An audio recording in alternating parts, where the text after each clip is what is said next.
I want you to just close your eyes for a second. Picture this. You're in Minya al-Qam, a city in Egypt's Sharqia province. It's deep in the Nile Delta. Right, so it's agricultural, parts of it are very wealthy. And on this one specific night, the air is just thick. You know that heavy, humid feeling that just sticks to your skin? Mm-hmm. That makes everything feel quiet. Oppressive, even. Exactly. So we're inside this huge, luxurious house. I mean, this place screams success. It's a compound, really. It's meant to be a fortress, a safe space that money buys you. But tonight, that's not what it is. Not at all. And right in the middle of it all, there's a glass of mango juice on a table. In mango juice in Egypt, that's a big deal. It's hospitality. It's taking care of someone. But this glass, you have to look at it differently. It isn't just a drink. It's the key part of a nightmare about to unfold. It's the weapon, Yeah. plain and simple. It's what turns this home into a crime scene. Yeah. And the man drinking it, we'll call him the engineer. He's a big deal in town, owns factories, employs so many people. He's just exhausted from a long day. He takes a long drink from that glass, and he has no idea. No idea that his wife, Doaa Samir, is watching him. And she's not just watching, she's waiting. She's watching that glass, waiting for the drug to kick in. The tension must have been unbelievable. Yeah. This isn't a crime of passion, a sudden fight. It's cold, it's calculated. She's waiting for the sedative she mixed in to do their work. She's listening for her daughter's breathing to even out in the next room. She's waiting for everything to be perfectly still. And that image, this beautiful woman watching her husband just fade out, that's where our story really begins. Absolutely.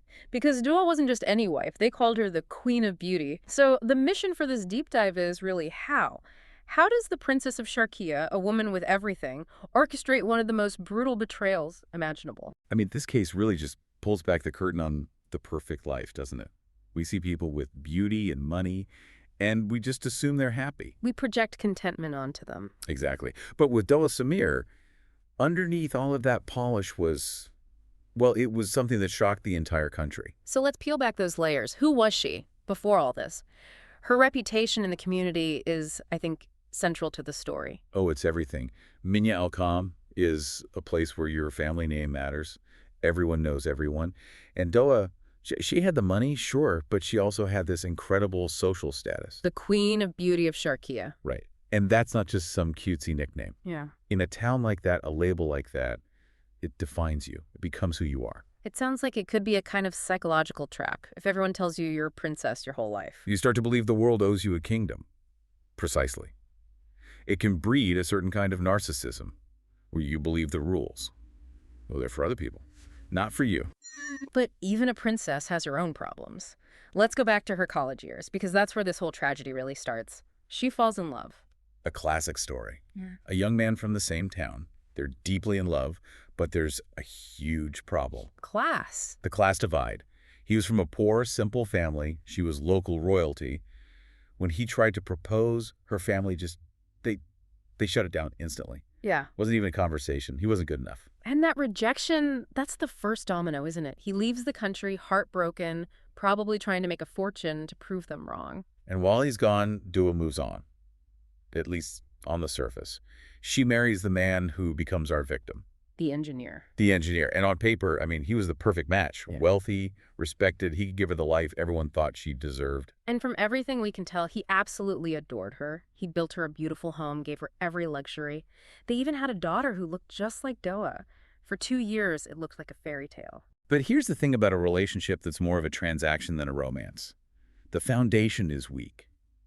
Doaa married the status, the lifestyle. She didn't necessarily marry the man. And then, 2 years in, the past comes knocking. She's walking down the street one day and runs right into him, her ex-boyfriend. He's back. And this is a really crucial detail. He failed. He didn't make his fortune. He came back just as poor and struggling as when he left. So you have this stark contrast, the queen in her gilded cage and the lover who couldn't make it, and she stops to talk to him. Which is already a huge risk in a town where everyone is watching. But you can imagine the pull, the nostalgia. He's the road not taken. They exchange numbers. And you know how this goes. It starts with a few texts, how are you, then phone calls, then I never stopped loving you, and before long the affair begins. He starts coming to the house when the husband is away. But that creates his own kind of stress, the constant fear of being caught. Neighbors see things, people talk. Sneaking around wasn't enough for them. So she comes up with a plan. And the audacity of this plan, it just gives you a pit in your stomach. She decides the best way to hide her lover is in plain sight.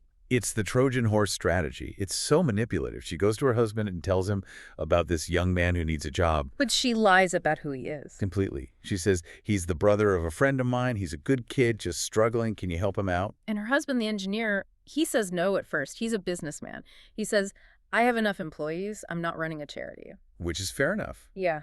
But Doaa, she uses his love for her against him. She makes it about her honor. Please don't embarrass me in front of my friend. Just do it for me. And he caves. Of course he caves. He hires the man. And not just for some factory job. No. He makes him his personal assistant. The level of betrayal is just staggering. It's almost Shakespearean, isn't it? The husband brings this man into his inner circle. He trusts him. He has him over for dinner. He's literally paying a salary to the man who's sleeping with his wife. It's like she was mocking him to his face. For a narcissist, it's the ultimate power trip. But it gave them access. The lover was always around. It was the perfect cover. But that still wasn't enough. They wanted time together in the house. And this is where it goes from a moral betrayal to criminal assault. They start using sleeping pills. Strong ones. Sedatives. When the husband comes home, tired from work, she slips them into his juice, their famous mango juice. He just passes out, thinking he's exhausted. And while he's unconscious... The lover comes over. They spend the day together in the house, while the husband is just out of it in the next room. It's a horrifying violation. And they did this more than once. Repeatedly. It was their system. But, lies like that, they can't last. Doaa starts getting paranoid. She thinks her husband is getting suspicious. Maybe he notices he's always groggy or he catches a look between them. Whatever it was, that paranoia becomes the trigger. They decide that hiding isn't enough. To be together legitimately, the husband has to go. They decide to kill him. And they think they have a perfect cover story. Right. He's a powerful merchant. He must have enemies. They figure they can blame it on a business deal gone bad. Yeah. It's a cold, hard calculation. So we come back to that night, the night it all happened. The husband comes home. Doaa serves him the juice, but this time the dose it's massive. She needs him completely unresponsive. He drinks it. He falls into that deep drugged sleep. And she waits. She waits for the house to be silent. And then she makes the call. It's time. The lover comes over. And the forensic details, they're grim. Yeah. They drag the unconscious man into the bathroom. And they don't just kill him. They dismember him. They cut the body into pieces. Why? Why do that? It seems so extreme. It's usually about two things. One, disposal. Yeah. It's easier to move pieces than a whole body without being seen. But two, it's psychological. It depersonalizes the act. He's no longer a husband, a person. He's just pieces of evidence. They pack the parts into boxes and bags. The lover takes them out in the middle of the night and just dumps them in different spots around town. Like garbage. Yeah. And they go home, and Doaa, she cleans the bathroom and goes to sleep in her own bed. That's the part that I just can't wrap my head around.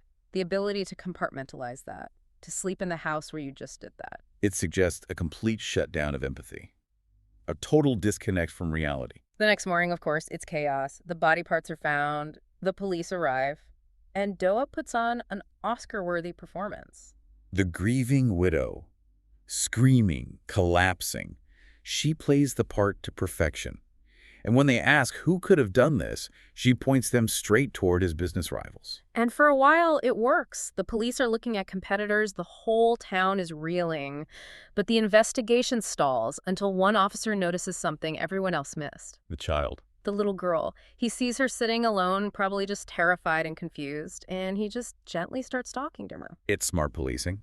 Children see everything, and they don't have the filters adults do. He asks her a very simple question. Who comes to visit the house? And she gives him the answer that cracks the whole case wide open. She says, the assistant comes over a lot. He helps Daddy. But sometimes he comes over when Daddy isn't here to see Mommy. And that's it. Yeah. That one sentence. The whole house of cards just collapses. Yeah. Why is an employee visiting the wife alone? They immediately run a background check on the assistant. And they find the old college connection, the history. The motive just snaps into place. It's not business, it's a love triangle. So they bring the lover in. He denies everything at first, plays dumb. But the Yeah. police are smart. They use the old prisoner's dilemma trick. Right. They tell him, look, your girlfriend has already confessed, and she's pinning it all on you. She says you were the monster, that you forced her. And he panics. He realizes he's about to take the fall alone for a crime he committed for her. He's not going to hang for her. So Yeah. he breaks. He tells them everything. every last detail which matches the forensics perfectly. With his confession in hand, they go to Domaa, and faced with his betrayal, the Queen of Beauty finally admits it. The performance is over. And the town's reaction was, it was explosive. People loved her husband. He was a pillar of the community. Mobs tried to storm the police station to get to her. It was a betrayal of the whole community's trust. A complete violation of their social fabric. Both of them were sentenced to death. And there's this one last detail from the executioner, a man named Ashmawi. A famous figure in Egypt, a man who has seen more death than anyone. And he's not easily rattled. But even he was struck by Doaa. He reportedly said something about the tragedy of seeing a face so beautiful, only for it to end in a hangman's noose because of what was inside. What a chilling thought, the contrast between that outer beauty and the inner ugliness. It's the core of the whole story. A woman who had everything, the looks, the money, a family, and she burned it all to the ground. To an illusion, really, a past romance that probably couldn't have survived in the real world anyway. It's a really dark, cautionary tale about entitlement and greed. She wanted his money, but she wanted her lover, and she thought she could have both. And the real victim left behind is that little girl. Her innocent words solved the crime, and now she has to live with knowing what her parents did. That's the real tragedy. That trauma just ripples forward. So as we close out this deep dive, the thought I want to leave you with is this. We all curate our lives now, right? On social media. We present a perfect version of ourselves. Mm-hmm. Doaa Samir was the ultimate curator, but the truth is heavy. You can't just hide it away forever. Eventually it comes out. It always does. A tragic, heavy story.